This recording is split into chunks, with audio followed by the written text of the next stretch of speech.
नमस्कार मित्रांनो, लग्नानंतर होईलच प्रेम या मालिकेचा आजचा म्हणजेच 1 एप्रिलचा रिव्ह्यू आपण पाहताय. आजचा भाग खूप इमोशनल दाखवला आहे आणि खूप सुंदरही दाखवला आहे. त्यामुळे व्हिडिओ शेवटपर्यंत नक्की पहा आणि चॅनलला सबस्क्राईब करायला विसरू नका. तर इकडे काव्या किचन मध्ये आलेली असते आणि तिथे तिला आणखी एक काव्या म्हणजेच तिचंच प्रतिरूप असणारी काव्या दिसते आणि तिला पाहून ती म्हणते तू, आणि प्रतिरूप असणारी काव्या म्हणते हा मीच ती बिंदास, बेधडक, बेबाक पूर्वीची काव्या. मग कसं वाटतंय? आणि काव्या म्हणते काय कसं वाटतंय, कळत नाहीये यार, सगळं कसं अचानक झालं. म्हणजे बघ ना, आत्ता कुठे मी अनिशाचं ऐकून IAS च्या अभ्यासाला पूर्वीसारखी सुरुवात करणार होते. आणि पोटाला हात लावून म्हणते आणि हे काय मध्येच. आणि त्यानंतर प्रतिरूप असणारी काव्या म्हणते काय मस्त टायमिंग आहे ना, आता तर काय बघायलाच नको. आता 1 होईल आणि मग 1 वर्षांनी जुळं होईल आणि मग आटपलं सगळं. आणि तिला काही उत्तर देणार काव्या तेवढ्यातच तिथे पार्थ येतो. तो कॉलवर बोलत बोलतच आलेला असतो आणि नंतर काव्याशी बोलताना फोन म्यूटवर टाकतो आणि तो काव्याला म्हणत असतो काव्या आता कसला स्ट्रेस घ्यायचा नाही हा, नाहीतर आपलं बाळ सुद्धा स्ट्रेस घेईल. काव्या किती मजा, आता आपण आई बाबा होणार. आपलं बाळ कसं असेल, कसं दिसेल, कसं असेल, रात्री जागवेल आणि सकाळी झोपेल का, तुमचे डोळे माझी स्माईल घेईल ना ते. पहा मित्रांनो, पार्थच्या बोलण्यावरूनच कळते तो किती एक्साइटेड आहे. तो असं म्हणतच असतो की तेवढ्यातच काव्याचं प्रतिरूप असणारी काव्या म्हणते याला काय जाते बोलायला, तुझे डोळे घेईल, त्याची स्माईल घेईल आणि त्याच्याबरोबर तुझी IAS होण्याची ओळख पण घेऊन जाईल का ते. आणि काव्या कंटिन्यू तिच्याकडे बघायलेली असते. पार्थला मात्र कळत नाही की काव्या नेमकं कुठं पाहते. त्याला वाटतं ते कुठल्या तरी विचारातच हरवलेली आहे. आणि त्यानंतर पार्थ तिला म्हणतो काव्या कुठे लक्ष आहे तुमचं, आणि म्हणतो की तुम्हाला नवी ओळख मिळणार आहे. आपण कुठेही गेलो ना तर लोक म्हणतील ते बघा मुन्नूची आई, ते बघा मुन्नूचे बाबा. मी बाबा होणार, तुम्ही आई होणार काव्या, आता आपल्याला नवी ओळख मिळणार आहे. आणि तेवढ्यातच काव्याचं प्रतिरूप असणारी काव्या म्हणते आई आई होणं खरंच चांगली ओळख आहे बरं का, पण मुन्नू मुन्नू सिरियसली मुन्नू हे काही नाव असतं का, आणि हे सगळं आता देशमुखांचा बोका ठरवणार आहे का. आणि काव्याचं लक्ष तिच्याकडेच असतं. तेवढ्यात पार्थ म्हणतो अहो काव्या कुठे तंद्री लागतीये तुमची. बरं आहे का, मी काय म्हणतोय, आपण आत्तापासूनच गर्भसंस्काराचे क्लास लावूयात का, मी येईल तुमच्या बरोबर, ओके, असं म्हणतो आणि तो परत कॉलवर निघून जातो. काव्या मात्र गोंधळलेल्या विचारात दिसते बरं का. आणि तेवढ्यातच काव्याचं प्रतिरूप असणारी काव्या म्हणते मला वाटलं होतं तू UPSCच्या क्लासेसला परत जाशील, पण नाही, तू आता गर्भसंस्कारांच्या क्लासेसला जाशील ना. करेक्ट आहे. नाही काय आहे, आपल्या स्वप्नांपेक्षा पार्थचा आनंद महत्वाचा आहे, घरच्यांचं मन राखणं महत्वाचं. आपली स्वप्न बिप्न काय आहे ते तर आपल्याला पडतच असतात, हो की नाही. आणि काव्या चिडून कानाला हात लावून म्हणते आई ग आता बास कर ग, बास बास. आणि नंतर ती तिच्याकडे पाहते तर ती तिथून निघून गेलेली असते. काव्या खूप गोंधळलेली असते बरं का. आणि ती नंतर डोक्याला हात लावते आणि म्हणते नाही नाही काहीतरी चुकतंय काव्या, मला पार्थशी बोलायलाच हवं. आणि इकडे जीवा मात्र विचारात हरवलेला असतो. त्याला ते सगळं आठवत असतं ज्याच्यामध्ये त्याने आणि नंदिनीने त्यांच्या बाळासाठी प्लॅनिंग केलेली असते. ते काय काय करणार काय नाही हे सगळं, आणि हे आठवूनच तो खूप दुःखी झालेला असतो. आजच्या भागामध्ये मागच जास्त दाखवले बरं का, म्हणजे आठवायलाच नंदिनीला, जीवाला असं. त्यामुळे आजचा एपिसोड थोडासा शॉर्ट झालेला आहे, तरी मी असं सांगून देते पटपट. आणि तेवढ्यातच जीवा त्याच्या खिशामध्ये हात घालतो आणि मोबाईल काढतच असतो. तेवढ्यात त्याला एक चिठ्ठी दिसते. त्या चिठ्ठीवर त्याने त्याच्या बाळासाठी लिहिलेली कविता असते आणि दुःखी होऊन त्या कवितेचं आता काय काम असं म्हणून तो कागद चुरगाळतो आणि टाकून देतो. तो कागद नंतर वसुहत्याच्या पायाशी जातो.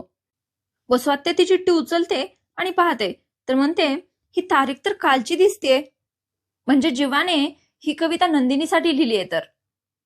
आणि हिनवून म्हणते पण आता काय उपयोग ना, आणि स्वतःशीच बडबडत म्हणते नाही नाही नाही उपयोग कसा नाही, आता तर खरी मजा येणार आहे. वसुहत्यासारखी खडूस माणसं मित्रांनो कधी कोणाच्या आयुष्यात सुख पाहूच शकत नाहीत आणि दुःखात साथही देत नाहीत.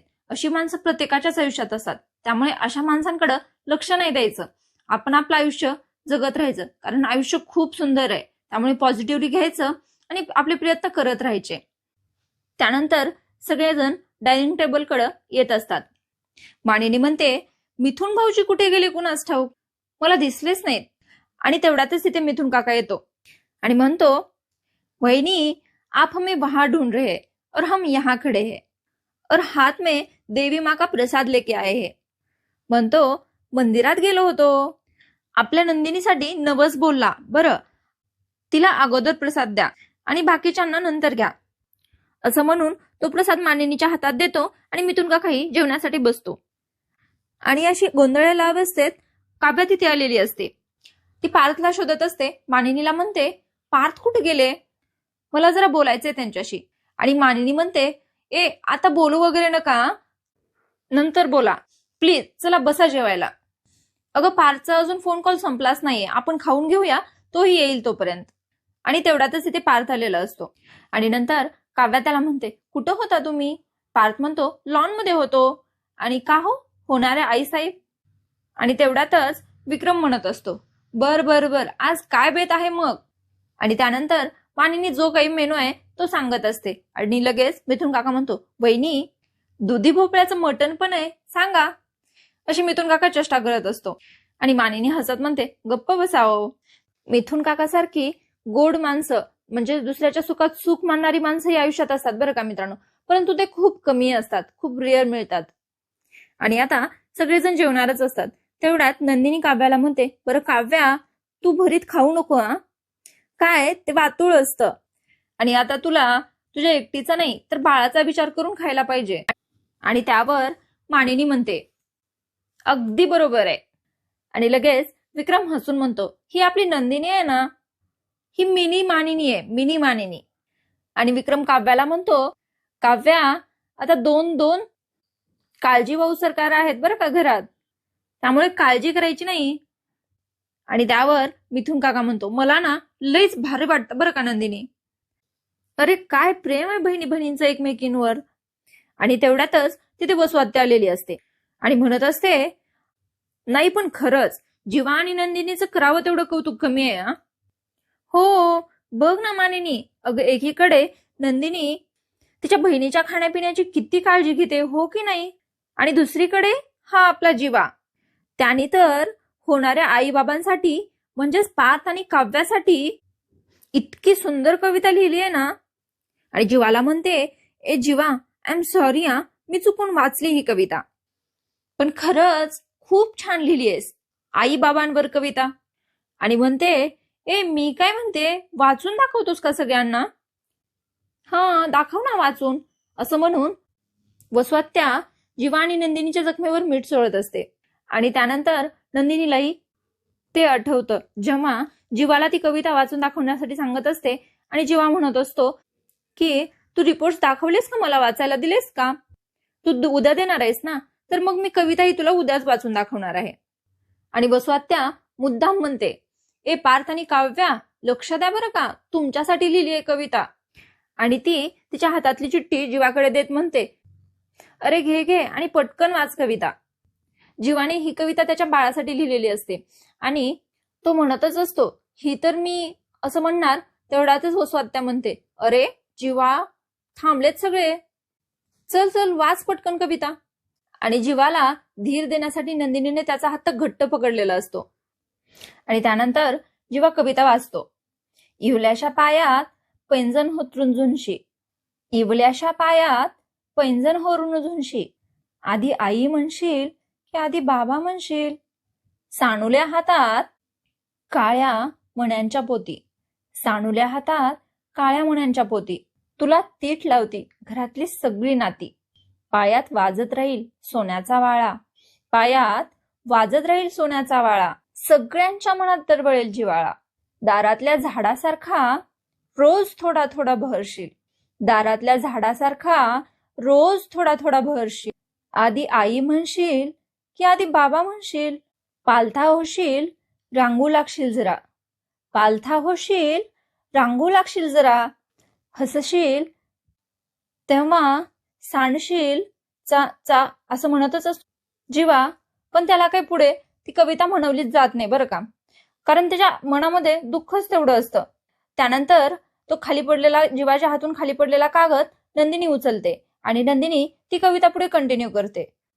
आता नंदिनी म्हणते, पालता होशील रांगू लागशील जरा, पालथा होशील रांगू लागशील जरा, हसशील तेव्हा सांडेल चांदण्यांचा चुरा, दाराशी येऊ लागतील चिव आणि काऊ, दाराशी येऊ लागतील चिव आणि काऊ, मांजर आणि बोका होतील मऊ आणि बाऊ, शब्दांना बोबड्या चिमण्या दातात जेव्हा धरशील, शब्दांना बोबड्या चिमण्या दातात जेव्हा धरशील, आधी आई म्हणशील की आधी बाबा म्हणशील.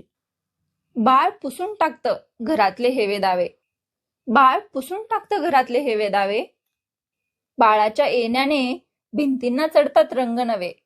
आणि नंतर जीवा म्हणतो, बाळ नुसतं हसलं तरी सरतो सगळा त्रास, बाळ नुसतं हसलं तरी सरतो सगळा त्रास, सुख दुःखाला येऊ लागतो बेबी पावडरचा वास. नंतर नंदिनी म्हणते, आम्ही अजून जवळ येऊ जेव्हा तू येशील. जीवा म्हणतो, आम्ही अजून जवळ येऊ जेव्हा तू येशील. आधी आई म्हणशील की आधी बाबा म्हणशील. आणि त्यानंतर मानिनी, विक्रम अशा सगळेच त्या कवितेचं कौतुक करतात. छान जीवा, छान म्हटलीस हा, असं म्हणून. आणि खरंच कविता खूप सुंदर होती, मला तर खूप आवडली. आणि मानिनी त्या दोघांना म्हणते, आणि तुम्हा दोघांचंही मनापासून कौतुक, मोठ्या मनाने ही कविता वाचून दाखवलीत आम्हाला. आणि विक्रमही म्हणतो, खरंच खूप कौतुक आहे बाळांनो तुमचं. पण एक लक्षात ठेवा, दुसऱ्यांसाठी मनामध्ये चांगुलपणा बाळगणाऱ्यांच्या आयुष्यामध्ये ना दुःख फार काळ टिकत नाही, बस अजून थोडे दिवस. आणि हीच कविता तुम्हा दोघांना सुद्धा लागू होईल, असं विक्रम म्हणतच असतो. आणि नंदिनी खूप इमोशनल झालेली असते. आणि नंतर नंदिनी कोशिंबीर राहिली असं निमित्त करून किचनमध्ये जाते आणि तिकडे खूप रडत असते. तिच्या मागे मागेच काव्या सुद्धा तिकडे जाते. नंदिनीला खूप दुःख झालेलं असतं आणि काव्या गेल्यानंतर तिला मिठी मारून रडते तीही. आणि त्यानंतर इकडे जीवा आणि पार्थचा सीन दाखवलाय. जीवा म्हणत असतो पार्थला, अरे बडे भैया झोपला नाहीस अजून? त्यावर पार्थ म्हणत असतो, अरे नाही झोप येत नाहीये. आणि जीवा म्हणतो, अरे कशी येणार, बाबा होणार आहेस ना तू आता. पार्थ म्हणतो, छान लिहिली होतीस कविता, थँक्यू आणि सॉरी सुद्धा. आणि जीवा म्हणतो, सॉरी कशासाठी? आणि पार्थ म्हणतो, यू नो ना. आणि लगेच जीवा सुद्धा म्हणतो, हा आय नो. जीवा म्हणत असतो, सकाळी किती आनंदात शिरला होतास घरात. मला अचानक तो दिवस आठवला जेव्हा मी 12वी मध्ये पहिला आलो होतो आणि आनंदाच्या भरात एकदम पेढे वगैरे घेऊन असं घरात शिरलो होतो. आणि तू आजारी असल्यामुळे तुला केटी लागल्याचं कळलं होतं एका विषयाला. तुझा चेहरा बघितल्यावर मला माझ्या आनंदाचा भार सहन होईना. आणि पार्थ म्हणतो, आणि मला माझ्या दुःखाचा. आणि खरंच ही सेम तशीच पण उलट सिच्युएशन झालेली असते आता. आणि जीवा म्हणतो, खूप गिल्ट आलं होतं रे मला तेव्हा पेढे आणल्याबद्दल. आणि पार्थ म्हणतो, जसं मला आज आलं. आणि जीवा थोडस इमोशनल होऊन म्हणत असतो, निकालाचा एक तो दिवस होता आणि आजचा दिवस आहे. निकाल लागतातच, पण परीक्षा मात्र कधीच संपत नाही. आणि पार्थ म्हणतो, तेव्हा तुला माझ्या दुःखामुळे तुझा आनंद साजरा करता आला नव्हता. त्यावर जीवा म्हणतो, अरे नाही, मी ठरवून केला नव्हता, कारण एकाच वेळी एकाच घरात सुख आणि दुःख आलं की हसावं की रडावं कळत नाही. आणि त्यावर पार्थ म्हणत असतो, हो ना, आपल्या वाट्याला आनंद आला की आनंदाने उड्या माराव्या असं वाटत असतं. तुला सांगू, मला जेव्हा कळलं की मी बाबा होणार आहे तेव्हा काव्याला उचलून सगळ्या घरभर मिरवायचं होतं मला. अख्ख्या कॉलनीला पेढे वाटायचे होते. जगाला बेंबीच्या देठापासून ओरडून सांगायचं होतं की मी बाबा होणार आहे. पण आता मात्र मला माझ्याच आनंदी असण्याचा गिल्ट वाटू लागलाय जीवा. माझा आनंद मिरवायची लाज वाटायला लागली तुझ्या दुःखासमोर. आणि नंतर जीवा म्हणतो, मला सुद्धा नंदिनीला जवळ घेऊन कुशीत घेऊन थोपटायचंय, तिच्या मांडीवर डोकं ठेवून डसा रडायचंय. पण तुझ्या आनंदातही माझं दुःख नम्र झाल्याचं मला वाईट वाटतंय अरे. पण दादा, मी खूप खुश आहे तुझ्यासाठी. आणि पार्थ म्हणतो, मला सुद्धा तुझ्यासाठी खूप खुश व्हायचंय जीवा. तू हार मानायची नाही या. माझ्या ओळखीचे एक डॉक्टर आहेत, तू आणि नंदिनी त्यांच्याकडे जा, सेकंड ओपिनियन घ्या. मला खात्री आहे की निकाल पॉझिटिव्हच असेल. आणि त्यानंतर कोणालाच कशाचंच गिल्ट वाटणार नाही. त्यानंतर इमोशनल होऊन जीवा पार्थला म्हणतो, लव्ह यू बडे भैया. आणि पार्थ म्हणतो, लव्ह यू टू. जास्त जागत बसू नकोस हा, लवकर झोपायला जा. आणि गुड नाईट म्हणून तो तिथून निघून जातो. पण जीवाच्या डोक्यातून मात्र विचार जातच नसतात. तो खूप इमोशनल असतो अजूनही आणि विचार करत पायऱ्यावर बसलेला असतो. आणि इथेच हा आजचा भाग इथे संपलेला दाखवलाय.